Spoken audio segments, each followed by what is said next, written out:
Here we go, guys. I've got my 1845C here, gray top. Naturally, a lot of this information is gonna bleed over into the brown tops, the 1840s, gray tops, brown tops. I'm not so sure about the 1845Bs. I haven't seen those machines, but anyway, I'm about to put the machine back together and thought I would go over a few things here. Hopefully it'll make some of your guys' lives a bit easier if you're trying to research or about to dive into some repairs. One thing I want to point out is the auxiliary lines up there. So the top one's your female and that bottom one is your male. Obviously you can trace them down the loader arm, but I'm going to show you where they go to on the auxiliary valve here. This one right here is the bottom male, and this one down here is the top female.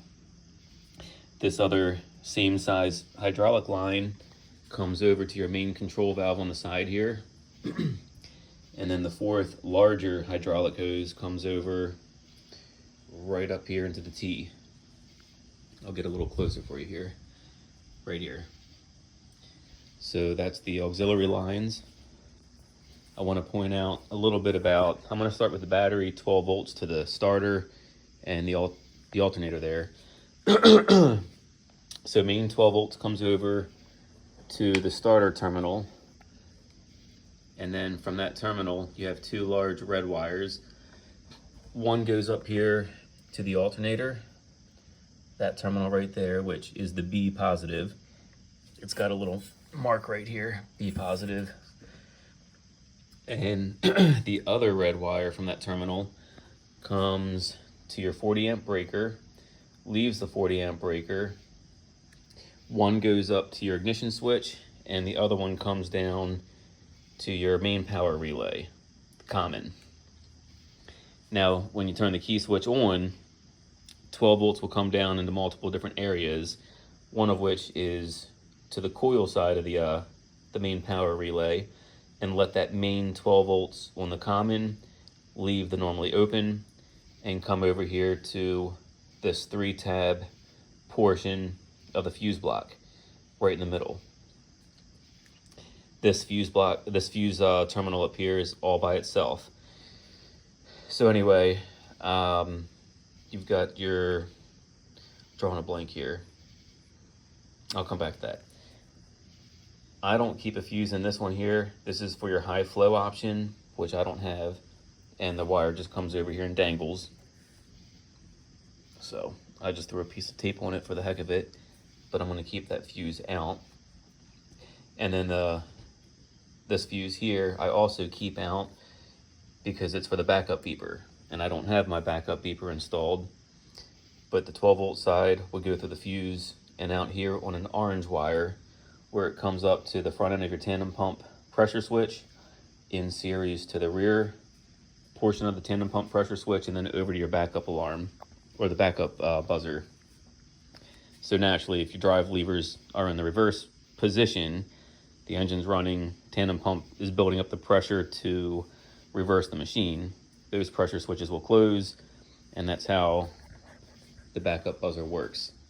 I also wanted to point out another portion here of the alternator. So this back terminal is a yellow wire that's going to come down to this relay here, to the common portion of, I'm sorry, it's going to energize this relay. So that yellow wire is going to the coil portion of it. There's a common, a ground on the common. And when this gets energized, that ground can leave the normally open and go up to the LED indicator, the alternator LED indicator on the instrument cluster. So on the LED indicators up there, one side already has 12 volts once the machine's, turned on. So whenever you get a ground to the other side of them, they will illuminate. So if you see the machine's running and your alternator LED is not on, it could either be your alternator is an issue or this alternator indicator relay is not working. If I didn't say, this is called your main power relay, and this is called the fuel solenoid timer relay. So once this gets energized, it's this white wire here that's going to come up the wire harness, and it's going to come to a splice connection. This was a previous guy's wiring in here, but anyway, that white wire is going to come up to a splice connection. One wire will go to the fuel shutoff solenoid, and the other wire will come up here to the thermostat on the side of the engine. When the engine's cold, I don't know what temperature range, but when it's cold, that's closed. 12 volts leaves it and comes down to the injection pump heater down there. Once the engine's warmed up, that switch opens and you're no longer energizing the heater. So that's these two wires here, fuel shutoff solenoid and your cold start heater.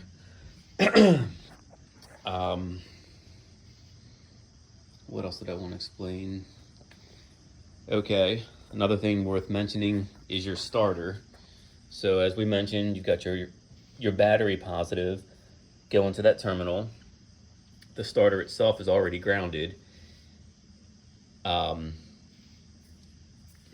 is it down there? If you can see that white wire, let me see if I can reach my hand around here. So this wire is coming up to the coil side of that starter. That's coming directly from your ignition switch in the cab, from the instrument cluster. Oh, no, I'm sorry, right from your ignition switch. So when you turn that key on and you go to start it, it's sending that main 12 volts from this one of these red wires here from this breaker directly out on that large white wire, coming back on the wire harness here, going directly to the starter. And then of course it's going to crank over the engine, start, and then that gets kicked out once you let go of the start portion of the ignition switch. Just trying to think if there's anything else I wanted to mention here. I'm going to mention something about this chain case, because a lot of guys seem to get that, just seem to be eluded by the chain cases.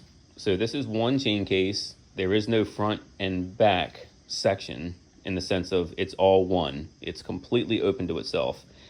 Whatever you put in here goes in the entire section. They just give you a front and a rear access cover. And then of course, same thing over here. Now the one side is in fact separate from the other side, but front to back is one and front to back is one. And guys, it does not get filled up to the brim with oil. 6 quarts of oil is all it takes. I've heard of many guys putting, I don't know, 15 gallons of oil in these things. 6 quarts, that's all it takes. And I like to use the used hydraulic oil whenever I do a hydraulic oil change.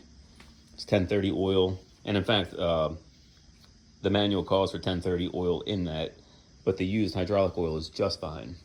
I even know guys using the used engine oil. For me, I think it's just a little too dark, and I don't know. I'd like to use a cleaner oil, but all you're doing is keeping the gears and the chain lubricated.